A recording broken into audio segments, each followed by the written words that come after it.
Hello guys. चलिए, तो जैसे कि आपको पता है कि फर्स्ट ईयर का पेपर नंबर 4 पेंडिंग है। तो हम फर्स्ट ईयर का बेटा पेपर नंबर 4 स्टार्ट करते हैं।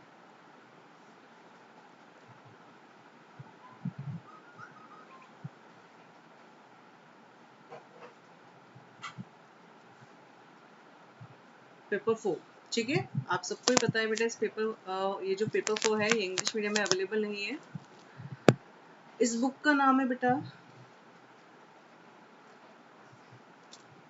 Contemporary Indian society. Contemporary Indian society. अच्छा, मैं थोड़ा सा आपको बता देती हूँ, इसे हिंदी में कहेंगे समकालीन भारतीय समाज। समकालीन भारतीय समाज। चलिए, तो जैसे कि आप सबको ही पता है कि इंग्लिश में ये बुक बेटा अवेलेबल नहीं है। तो इंग्लिश मीडियम वाले बच्चे बेटा ज़रूर नोट्स बनाएंगे। तो पेपर नंबर 4 हम इसमें कौन सा यूनिट करेंगे? अभी हम यूनिट कवर कर रहे हैं, यूनिट फर्स्ट, ठीक है। तो हमारा कौन सा यूनिट रहेगा? यूनिट फर्स्ट रहेगा। चलिए स्टार्ट करते हैं। तो सबसे पहले इसमें जो क्वेश्चन दिया हुआ है, वो क्वेश्चन क्या है? Write a note on. आप लोग अपनी बुक भी बेटा अपने पास रखेंगे। Right a note on impact of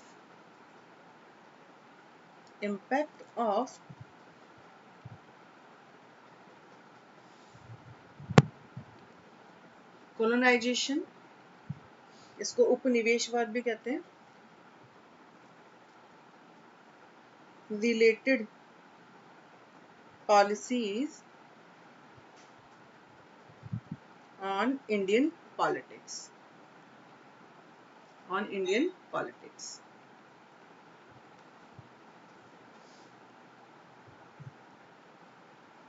मैं आपको बता देती हूँ किस पेज नंबर पे दिया हुआ है बेटा। ये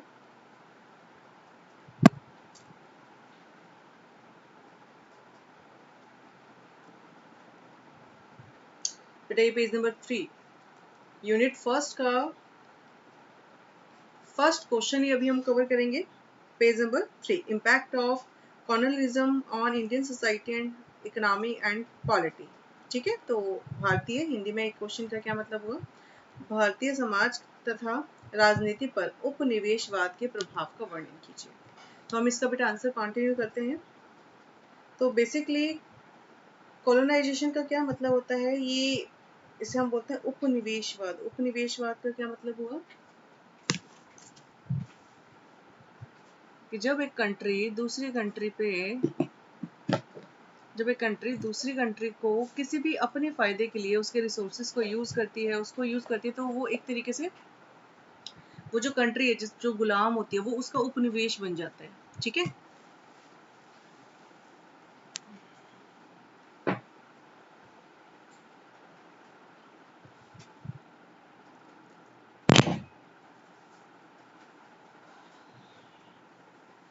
तो जिस भी कंट्री को यूज किया जाता है वो उसका क्या बन जाता है? उपनिवेश बन जाता है।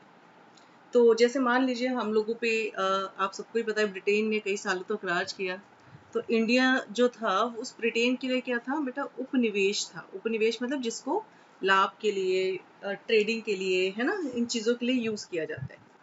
तो उस दौरान जो बेटा एरिया रहा, जो भी प्रॉब्लम्स रही, उसका इंडियन पॉलिटिक्स पे क्या असर पड़ा, है ना। तो उसको बेटा यहाँ पे पूछा गया है।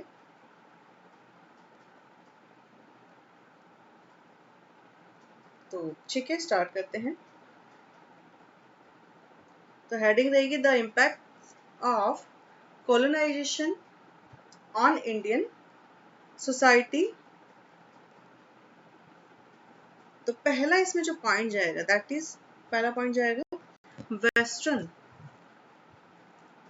Civilisation and culture. देखिए, आप सबको ही पता है, इसको हम हिंदी में क्या बोलेंगे? पश्चिमी सभ्यता और संस्कृति। जैसे कि आप सबको पता है कि जब इंडिया को उपनिवेश बनाया गया तो हमारे इंडिया पे, हमारे जो भारत में वेस्टर्न कल्चर का बहुत ज़्यादा इम्पैक्ट पड़ा। धीरे धीरे लोग उसकी तरफ अट्रैक्ट होने लगे, है ना। उसके बेटा ड्रेसेस की तरफ, जैसे उसका जो ड्रेस होता है, उसका जो कल्चर होता है, उसका जो लैंग्वेज है, म्यूजिक है, डांस है, इसको हमने धीरे धीरे अपनी लाइफ स्टाइल में जोड़ लिया। तो ये एक बहुत ही इम्पोर्टेंट एक फैक्टर था जिसने हमारी इंडियन पॉलिटिक्स पे अफेक्ट किया। क्लियर? दूसरा हमारा बेटा इसमें क्या रहेगा? अर्बनाइजेशन एंड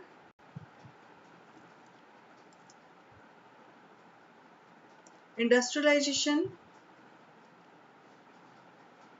औद्योगिकरण तथा शहरीकरण।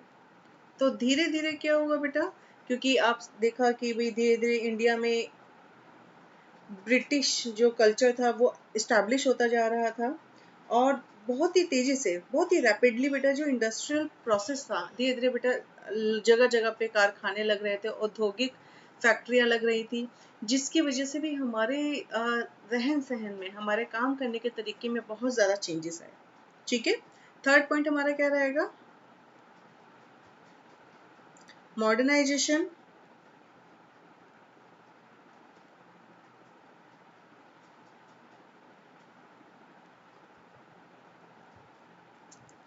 And agriculture. आधुनिकरण और कृषि। तो जैसे जैसे बेटा ब्रिटिश लोग हम पे रूल करते गए, तो उन्होंने साथ में बेटा टेक्नोलॉजी को भी हमारे साथ जोड़ा, तो जिसकी वजह से हम आधुनिक चीज़ों की तरफ बढ़े। हमने पुराने जो हमारे तरीके थे, जैसे खेती करने के तरीके, या फिर कोई भी बेटा प्रोडक्ट प्रोड्यूस करने के जो प्रोडक्टिव जो हमारे मेथड थे, जैसे एग्रीकल्चर में हम जो यूज़ करते थे, उनको छोड़ते हुए धीरे धीरे हमने मशीन्स को यूज़ करना शुरू किया, और हमारे खेती करने के तरीके भी बदल गए, चेंज हो गए, है ना। और धीरे धीरे बेटा जो ऑक्यूपेशन था, हम देखें तो बहुत पहले हमारे जो भारत की जो जनरेशन थी, जितनी भी पॉपुलेशन थी, मैक्सिमम पॉपुलेशन एग्रीकल्चर पर डिपेंड करती थी, लेकिन धीरे धीरे उसका अट्रैक्शन मॉडर्नाइजेशन की तरफ बढ़ता चला गया। ये किसकी वजह से हुआ? क्योंकि हमारे ऊपर हम एक तरीके से उपनिवेश बने हुए थे, किसके? ब्रिटेन के। तो ब्रिटिश जो उस टाइम पे बेटा रूल हुआ हमारे ऊपर, उसका इम्पैक्ट हमारी सोसाइटी पे धीरे धीरे पड़ने लगा। अगला हमारा पॉइंट रहेगा विमेन एजुकेशन, महिला शिक्षा। पहले विमेंस का एजुकेशन बहुत ज़्यादा उस पर जोर नहीं दिया जाता था, क्योंकि हम अपने ही समाज की कुरीतियों में जुड़े हुए थे, ग्रस्त थे। तो धीरे धीरे बेटा विमेन एजुकेशन के लिए भी लोगों ने आवाज़ उठाई, और विमेन राइट्स के लिए भी धीरे धीरे आवाज़ उठने लगी। तो इसमें इंटरनेशनल अफेयर का बहुत बड़ा एक योगदान रहा है। हमारा फिफ्थ पॉइंट क्या रहेगा इसमें? पॉलिटिकल ऑर्गेनाइजेशन, एस्टैब्लिशमेंट ऑफ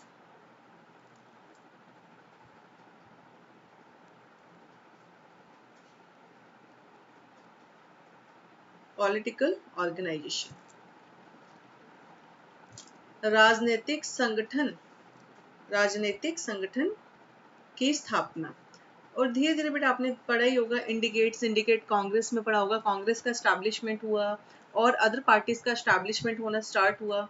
किस वजह से? क्योंकि हमें कहीं ना कहीं इंडियन पॉलिटिक्स की तरफ हम भी थोड़ा सा अट्रैक्ट हुए, हम थोड़ा कहीं ना कहीं ब्रिटिश पॉलिटिक्स से अट्रैक्ट होते हुए हमने भी इंडिया में कुछ इसी तरह का पॉलिटिकल पार्टीज को बनाना स्टार्ट किया, ताकि हम उसी तरह से, जैसे दूसरे देश जो हैं वो डेमोक्रेटिक हैं, अलग अलग बेटा नीतियां अपनाते हैं, तो हमारा देश भी उन्हीं नीतियों को बना पाए। तो धीरे धीरे अलग अलग पॉलिटिकल ऑर्गेनाइजेशंस का स्टैब्लिशमेंट हुआ, और ये बहुत ही बड़ा चेंज था हमारी कंट्री के लिए। तो ये बेटा क्या है, ये 5 पॉइंट्स है, जिसने इन पॉइंट्स को आप क्या लिखेंगे, इसको इलाबरेट भी करेंगे साथ में। ये आप हेडिंग लिख लेंगे, इनको आप बेटा अपने शब्दों में इलाबरेट कर सकते हो, बहुत ही ईजी है। जो बेटा रेगुलर वाले बच्चे हमारे साथ जुड़े हुए हैं, उनको मैं व्हाट्सएप पे इसके कंप्लीट नोट्स सेंड कर दूंगी। ठीक है, अब आगे हम बढ़ते हैं।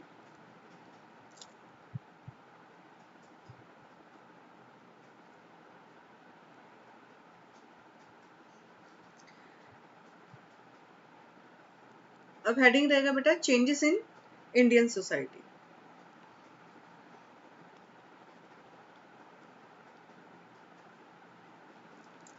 जैसे कि क्वेश्चन मैंने लिखा है ना, यहाँ पे क्वेश्चन में क्या लिखा हुआ है?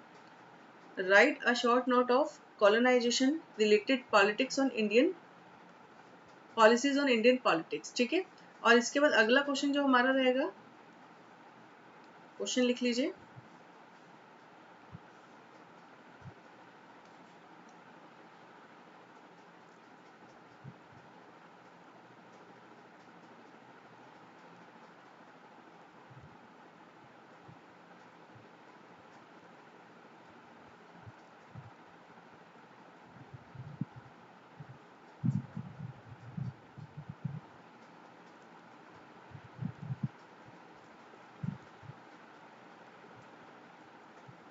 Discuss the impact of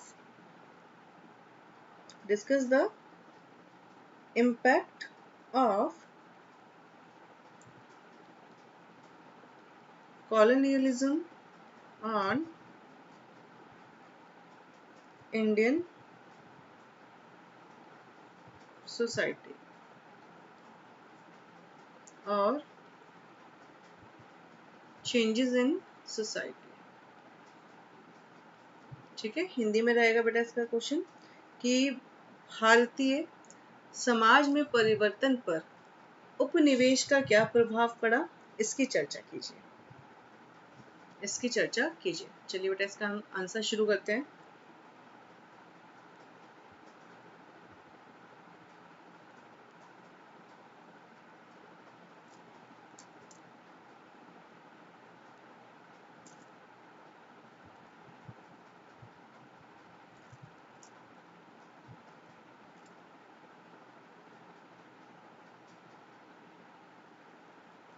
इसमें बेटा फर्स्ट पॉइंट आएगा हमारा change in family life. Change in family life, परिवार के जीवन में बदलाव।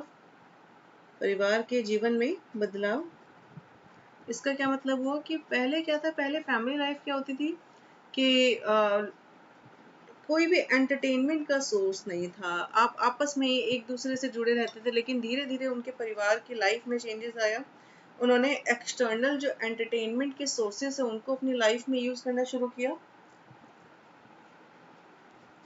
जैसे कि अलग अलग जैसे कम्युनिटीज हो गई, अलग अलग पार्टीज हो गई, उसको बेटा धीरे धीरे अपनी लाइफ स्टाइल में जोड़ने लगे। पहले क्या होता था, सिर्फ एक ही परिवार के लोग वही आपस में जुड़े रहते थे, और अब वो दूसरे राज्यों में भी जाते हैं। दूसरे बेटा जैसे कि हम बच्चों को हॉस्टल भेजते हैं, बच्चे अलग अलग कॉलेजेस में अपनी स्टडी पूरी करते हैं।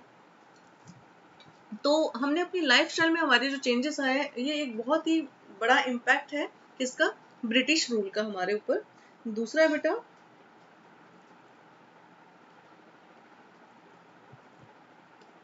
एबोलिशन ऑफ चाइल्ड मैरिज,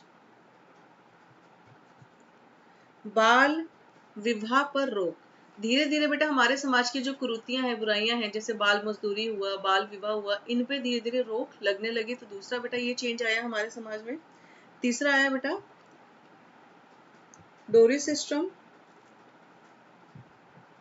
दहेज प्रथा, इस पे भी रोक लगी।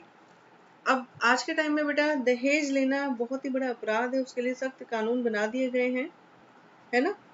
नेक्स्ट लिखेंगे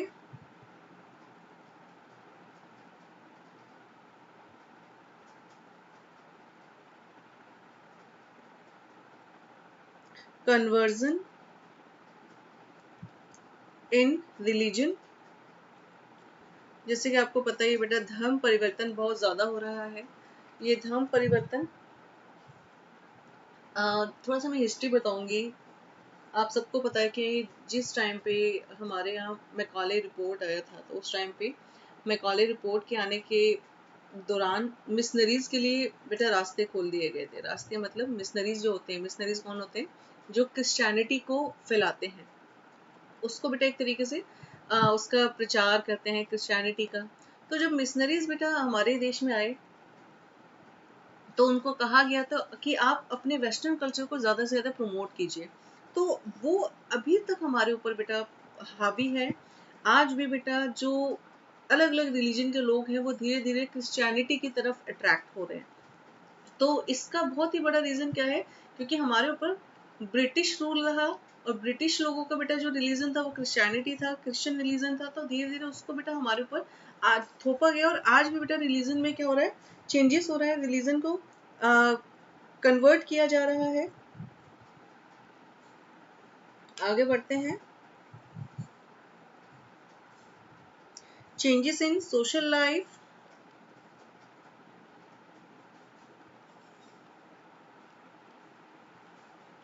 सामाजिक जीवन में परिवर्तन, इसे हम क्या बोल सकते हैं, सोशल चेंजेस भी बोल सकते हैं। अब धीरे धीरे क्या हो रहा है बेटा, इंटरकास्ट मैरिजेस, है ना, इंटरकास्ट मैरिजेस हुआ। इसके अलावा बेटा जो सोशल लाइफ जो ऑफ पीपल है वो बहुत ही ज्यादा वो क्या हो गए बेटा, इंडिपेंडेंट हो गए, इंडिपेंडेंट लाइफ हो गई है लोगों की, स्वतंत्र जीवन हो गया है। तो ये हम धीरे धीरे हमारे समाज में परिवर्तन आ रहा है। अब पहले की तरह बेटा सती प्रथा और बाल मजदूरी, इन चीजों को रोका गया है, और इसकी वजह से हमारे समाज के अंदर बहुत ज्यादा परिवर्तन आ रहा है। ठीक है, मैंने अभी यहाँ पे बेटा आपको 2 क्वेश्चन बता दिए हैं। आगे हम बढ़ते हैं। जब आप अपनी बुक देखेंगे तो उसमें बेटा नेक्स्ट क्वेश्चन हमारा क्या दिया हुआ है,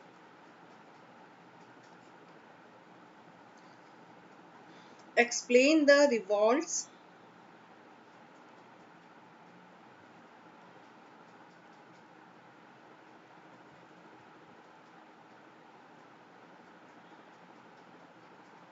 मैं एक बार इंडेक्स देख लेती हूँ ताकि आपको क्वेश्चन बता सकूं।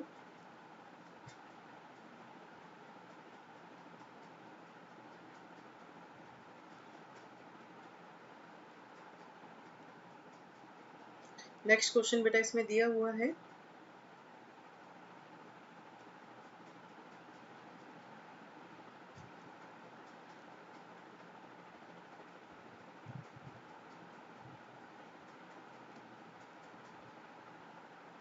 explain the revolts which occur from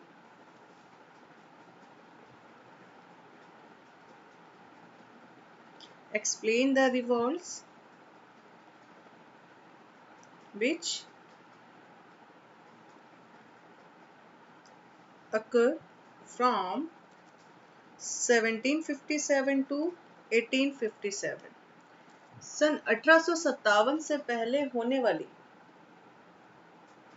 विद्रोह पे चर्चा कीजिए, है ना, ये क्वेश्चन बेटा आपकी बुक में दिया हुआ है। तो मैं पहले ही आपको बता देती हूँ कि हमारे यहाँ बहुत सारे विद्रोह हुए हैं बेटा इस दौरान, और सबसे फेमस तो 1857 का विद्रोह भी था, तो ये भी हम आगे बढ़ेंगे।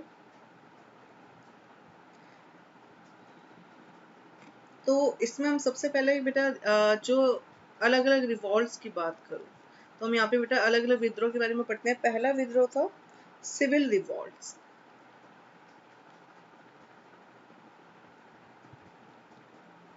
सिविल रिवॉल्ट्स, ये सिविल रिवॉल्ट कब से कब तक चला, 1757 से 1857 तक चला, तो लगभग 100 साल तक बेटा ये रिवॉल्ट चला।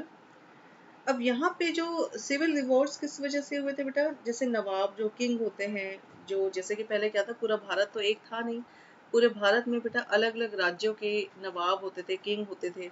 तो उन सब में आपस में ही, क्योंकि जो हमारी ईस्ट इंडिया कंपनी थी वो अपना राज्य बिछाती जा रही थी, अपना विस्तार करती जा रही थी, तो अंदर ही अंदर उन जो पर्टिकुलर स्टेट के जो बेटा राजा महाराजा थे वो धीरे धीरे ब्रिटिश रूल के खिलाफ होना शुरू हो गए, है ना।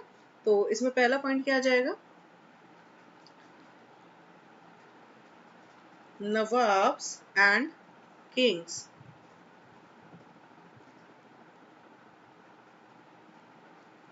वर अगेंस्ट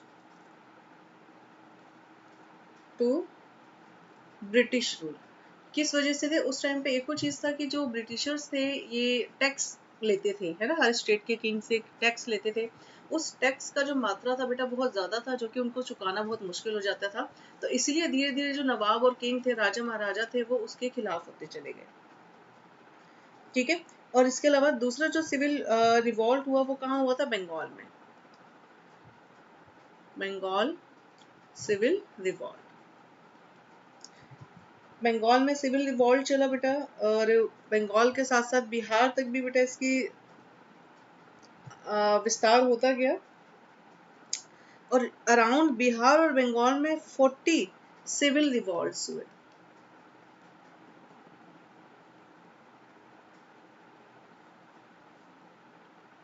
लगभग 40 सिविल रिवॉल्ट्स हुए थे बेटा। ठीक है, इसके अलावा बेटा आपने नाम सुना होगा टीपू सुल्तान,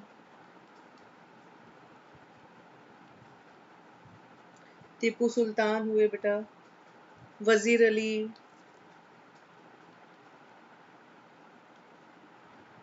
इन्होंने भी बेटा ब्रिटिश रूल के लिए कई सारे विद्रोह किए, रिवॉल्ट किए, है ना। तो आपका नवाब हुआ, बंगाल रिवॉल्ट और टीपू सुल्तान, वजीर अली रिवॉल्ट, ये सारे हमारे किस में जाएंगे, सिविल रिवॉल्ट का पार्ट है। क्लियर। तो हमारा पहला इसमें बेटा हमने कौन से रिवॉल्ट की बात की, जो सिविल रिवॉल्ट थे उनको हमने इसमें डिस्कस किया।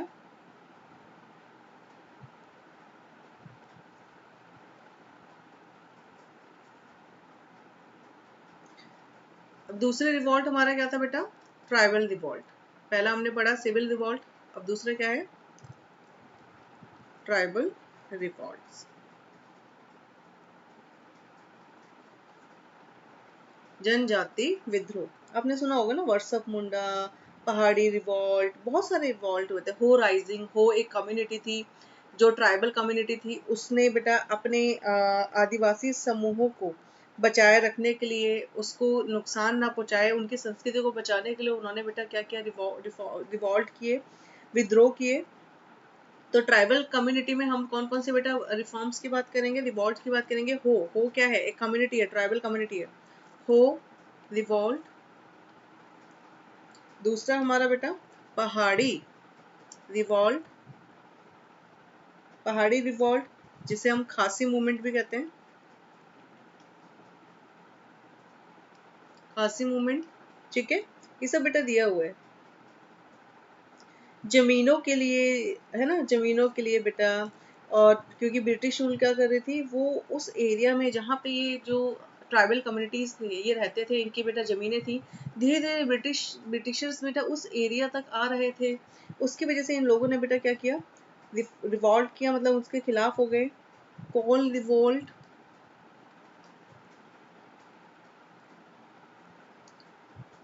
नागा रिवोल्ट,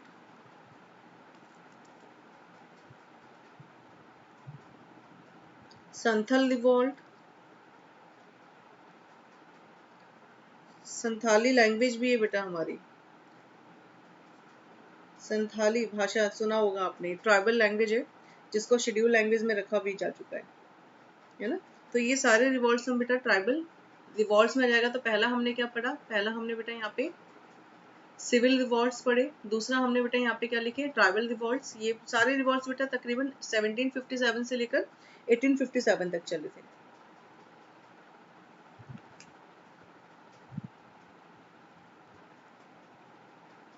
आगे बढ़ते हैं, वैसे तो बहुत सारे रिवॉल्ट है। मुंडा रिवॉल्ट,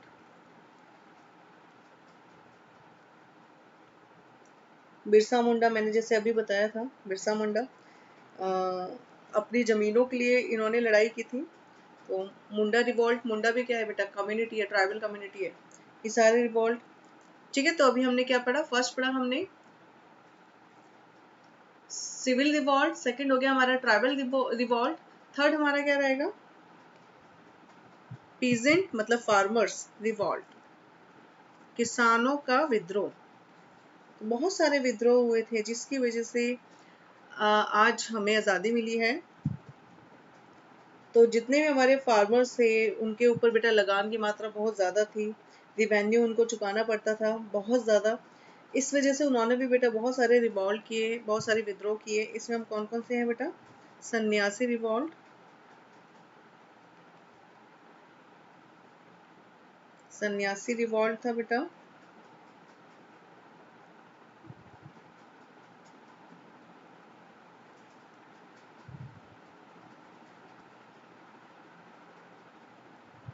मोपोरा रिवॉल्ट। ठीक है, I'll send all the notes in your group। तो ये सारे रिवॉल्ट हुए थे। सन्यासी रिवॉल्ट बेसिकली 17 63 से 1800 तक चला था बेटा। 1763 से 1800 तक चला था। और बेसिकली बेटा 3 स्टेट में चला था, सन्यासी रिवॉल्ट, यूपी, बिहार और बेटा बंगाल। यूपी, बिहार, बंगाल। और बेसिकली जो सन्यासी रिवॉल्ट था, ये अपने स्पिरिचुअल लाइफ को फॉलो करना चाहते थे, अपने स्पिरिचुअलिज्म को बहुत ज़्यादा प्रायोरिटी देते थे, और इनके बहुत सारे पिलग्रिम्स बेटा प्लेसेस थे, धार्मिक स्थल थे। तो धीरे धीरे जो ब्रिटिशर्स थे, उनका जो कंट्रोल था वो इनके धार्मिक स्थल तक भी आता जा रहा था। और इसके अलावा इन्होंने, ब्रिटिशर्स ने क्या किया बेटा, उस एरिया के जितने भी किसान थे उनके ऊपर बेटा टैक्स को बहुत ज़्यादा थोप दिया था, जिसकी वजह से इन्होंने धीरे धीरे इनके किसानों की बेटा ज़मीनें चली गई।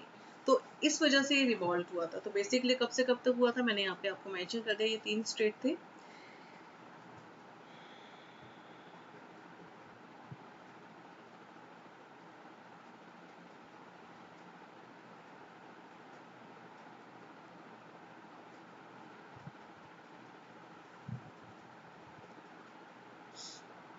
इसी तरह मोपाला रिवोल्ट जो हुआ था अराउंड 1836 के नियर बाय हुआ था ये रिवॉल्ट। ये भी बेटा टैक्सेस की वजह से और इनके जो स्पिरिचुअल वैल्यूज को इनको नुकसान पहुंच रहा था, इनको लग रहा था कि हमारे कल्चर पे वेस्टर्न कल्चर को थोपा जा रहा है, इन्हीं सारी वजह से बेटा ये रिवॉल्ट हुआ था। ठीक है, तो हमने बेटा यहाँ पे अभी 2 क्वेश्चंस कर लिए हैं, इवन 3 क्वेश्चंस हमने किए हैं। तो write a note on impact of colonization, related policies on Indian politics. दूसरा हमने बेटा सोसाइटी, इंडियन सोसाइटी में क्या क्या चेंज आए, उसके ऊपर हमने क्वेश्चन किया। तीसरा हमारा जो क्वेश्चन था बेटा, जितने भी रिवॉल्ट्स हुए 1757 से लेकर 1857 तक, यहाँ पे उसके बारे में पूछा गया है। ठीक है,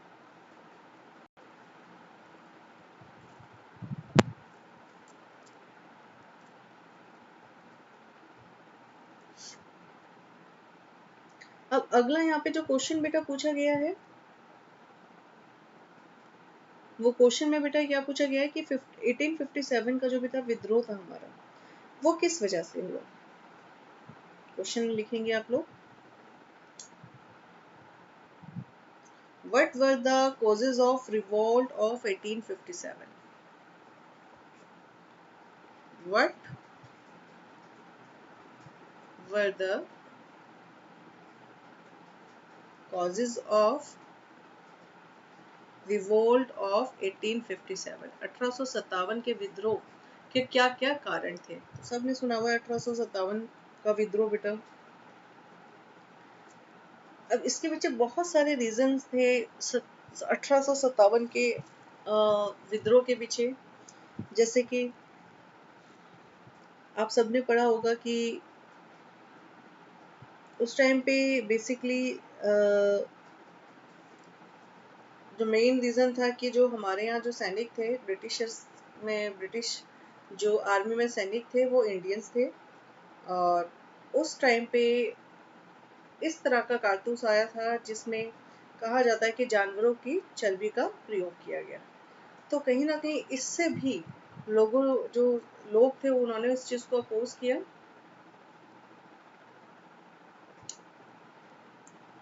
तो एक ये रीज़न था। दूसरा बेटा, क्योंकि टैक्स बढ़ रहे थे, पीजेंट रिफॉर्म हो रहा था, ट्राइबल रिफॉर्म्स हो रहे थे, तो इतने सारे रिफॉर्म्स हो रहे थे जिसकी वजह से भी धीरे धीरे 1857 में जो क्रांति थी वो बहुत ही ज़्यादा बड़े लेवल पे बढ़ गई।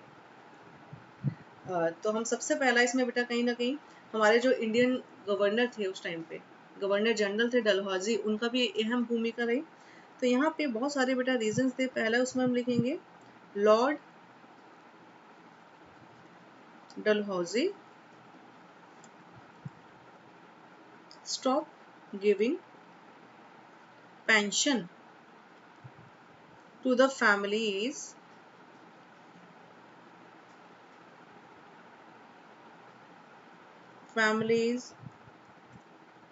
and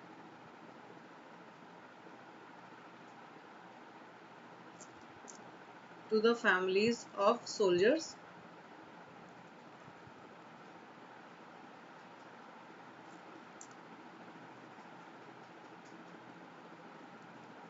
and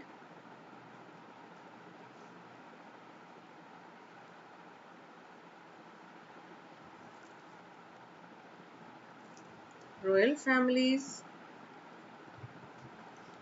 after the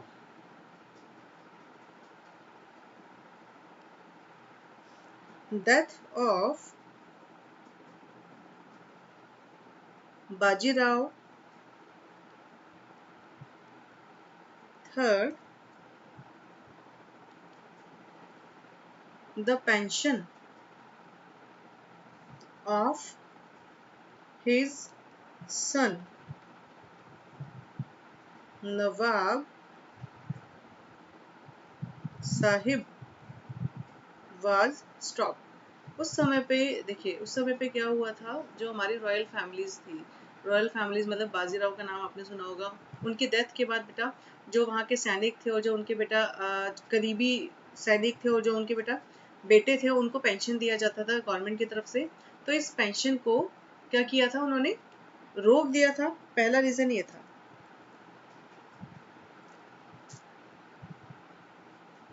दूसरा रीजन था the Mughal empire, the Mughal empire was treated with disrespect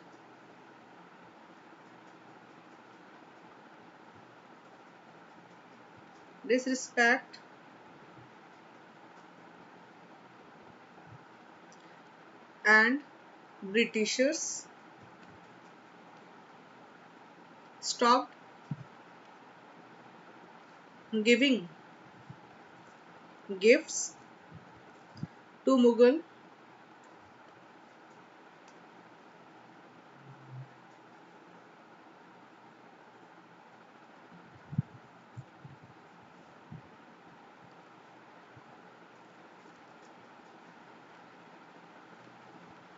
दूसरा रीजन ये था कि जो उस समय पे बेटा जो मुगल थे उनको बहुत ही अच्छे से वो लोग ट्रीट करते थे, लेकिन धीरे धीरे ब्रिटिशर्स ने क्या किया कि उन मुगल्स को ट्रीट करना उतने अच्छे से बंद कर दिया और कहीं ना कहीं उनको बेटा डिसरिस्पेक्ट किया जाता था और उनको उपहार देने बंद कर दिए। पहले उपहार दिए जाते थे उनको ब्रिटिशर्स की तरफ से, और धीरे धीरे जो वहाँ की बेटा करेंसी थी, उनके जो कॉइन्स थे, उनके ऊपर से उनके एम्पायर और उनके एम्पायर के पिक्चर्स, उनके नामों को मिटा दिया गया। तो इसका मतलब क्या था, ये इंडिकेशन था कि धीरे धीरे मुगल एम्पायर भी खत्म हो जाएगा। तो इसकी वजह से भी उनमें विद्रोह की भावना उत्पन्न हुई। तो पहला था कि जो सोल्जर्स थे या फिर जो बाजीराव के जो बेटा सन थे, उनको ब्रिटिशर्स ने क्या देना बंद कर दिया, पेंशन देना बंद कर दिया।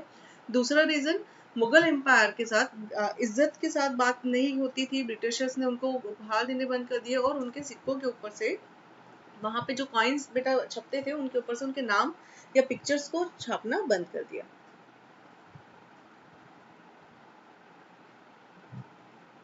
थर्ड हमारा इसमें रीजन क्या था, the British rule was operated from England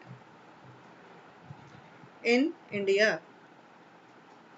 They never tried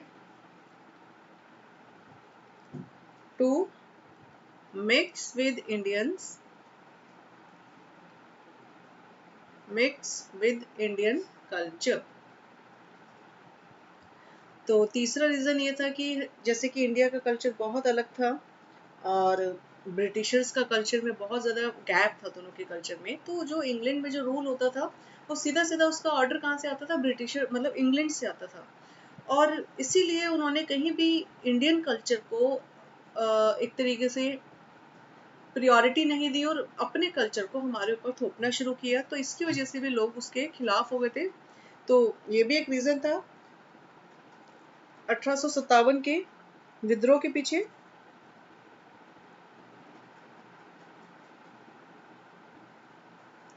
next है बेटा dissatisfaction in Indian army which was ruled by Britishers, है ना। तो जो हमारी भारतीय सेना थी उसमें एक असंतोष की भावना उत्पन्न हुई थी। किस वजह से उत्पन्न हुई थी? एक तो इसके पीछे रीजन था कि उस टाइम पे जो कारतूस आती थी वो कारतूस में कहा जाता था कि एनिमल मीट है, एनिमल मीट का यूज किया गया है। और उस टाइम पे बेटा जो इंडियन आर्मी में जो लोग होते थे मुस्लिम और हिंदू दोनों ही धर्मों से लोग थे। तो एक ये उनके पीछे भी रीजन था कि हम वो कारतूस उस टाइम पे वो कारतूस को बेटा मुंह से खोलना पड़ता था। तो कहीं ना कहीं उनके रिलीजन की बात हो जाती थी, तो स्पिरिचुअलिटी की बात हो जाती थी, स्पिरिचुअलिज्म को खतरा था उनके, इसलिए भी एक डिससेटिस्फैक्शन इनमें पैदा होना शुरू हुआ। ये भी आपने पढ़ा ही होगा। दूसरा एक और मेन रीजन था कि उस टाइम पे ना सैलरी में बहुत ज्यादा क्या था, गैप था, gap in salary of soldiers.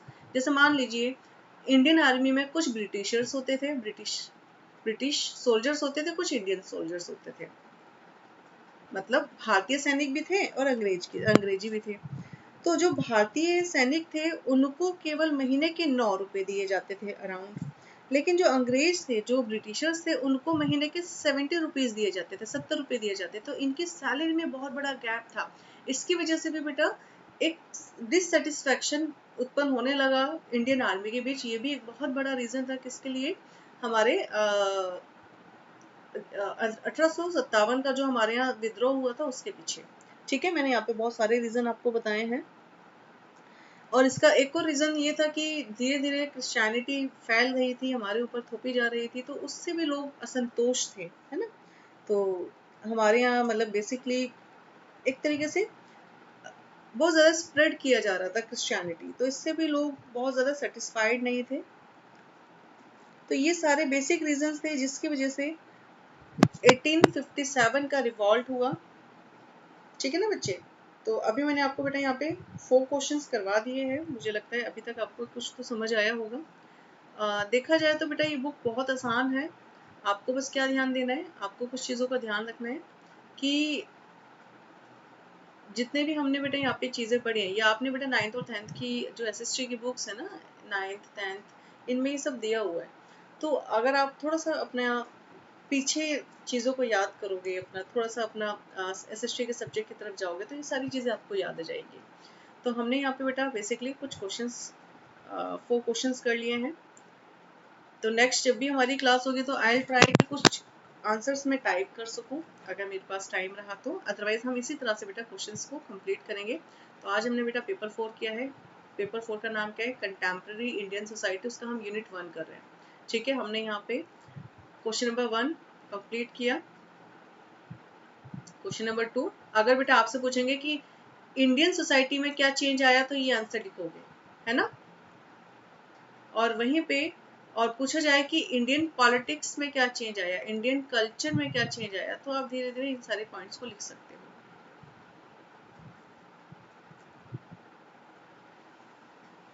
Economic change पूछा जाए तो भी यही आंसर जाएगा। ठीक है, इंडस्ट्रियल चेंजेस हुआ, मॉडर्नाइजेशन हुआ, ये सब चीजें आप लिख सकते हो। अगला क्वेश्चन था कि 1757 से 1857 के बीच में कितने रिवॉल्ट्स हुए, उनके बारे में बताइए। तो पहला हमने क्या लिखा, सिविल रिवॉल्ट, दूसरा हमारा ट्राइबल रिवॉल्ट, और थर्ड हमारा पीजेंट रिवॉल्ट हुआ, है ना। चलिए, इसके बाद नेक्स्ट क्वेश्चन था कि भाई 1857 का जो विद्रोह था वो क्यों हुआ। तो इसी से बेटा डलहौजी ने, जो हमारे बाजीराव थे उस टाइम पर रॉयल फैमिली, उनकी डेथ के बाद उनके बेटे को, उनके जो करीबी जो रिलेटिव्स थे, फैमिली को पेंशन देना बंद कर दिया था। और पहला रीजन ये था। दूसरा रीजन था कि मुगल एम्पायर के साथ एक रिस्पेक्टफुल ट्रीटिंग जैसे पहले होता था वैसा नहीं रहा, उनको गिफ्ट देने बंद हो गए और धीरे धीरे उनके कॉइन से पिक्चर्स और उनके नाम को हटाना शुरू कर दिया था। इससे भी उनको डर था कि हमारा एम्पायर खत्म ना हो जाए। तीसरा रीजन था कि इंग्लैंड का जो हमारा इंडिया का जो रूल होता था उसके इंस्ट्रक्शन सीधा सीधा कहाँ से आते थे, इंग्लैंड से आते थे। तो कहीं ना कहीं इंडियन कल्चर को नेग्लेक्ट किया गया, तो इंडियन कल्चर की तरफ इतना ध्यान उनका नहीं दिया और वो इसी वजह से कभी भी इंडियन कल्चर के साथ मिक्स नहीं हो पाए, वो ब्रिटिश कल्चर को ही हमारे ऊपर थोपने लगे। तो इंग्लिश लैंग्वेज हमें कहाँ से मिला है? हमें ब्रिटिशर से मिला है। अगला पॉइंट था कि इंडियन आर्मी में बेटा डिससेटिस्फैक्शन उत्पन्न हो रही थी। इसके पीछे भी दो रीजन थे। एक तो बेटा जो उनके पास कारतूस आता था उसमें एनिमल मीट यूज हो रहा था, ऐसा उनका मानना था, जिसको उनको मुंह से खोलना पड़ता था। दूसरा रीजन सैलरी में बहुत ज्यादा गैप था। जो इंडियन सोल्जर्स थे उनकी सैलरी बहुत कम थी as compare to British soldiers. ठीक है, तो हमने यहाँ पे बेटा 4 क्वेश्चंस कंप्लीट किए हैं। नेक्स्ट क्लास में हम आगे बेटा इस यूनिट में हम आगे बढ़ेंगे। ये बेटा बुक भी बहुत ही लेंथी है।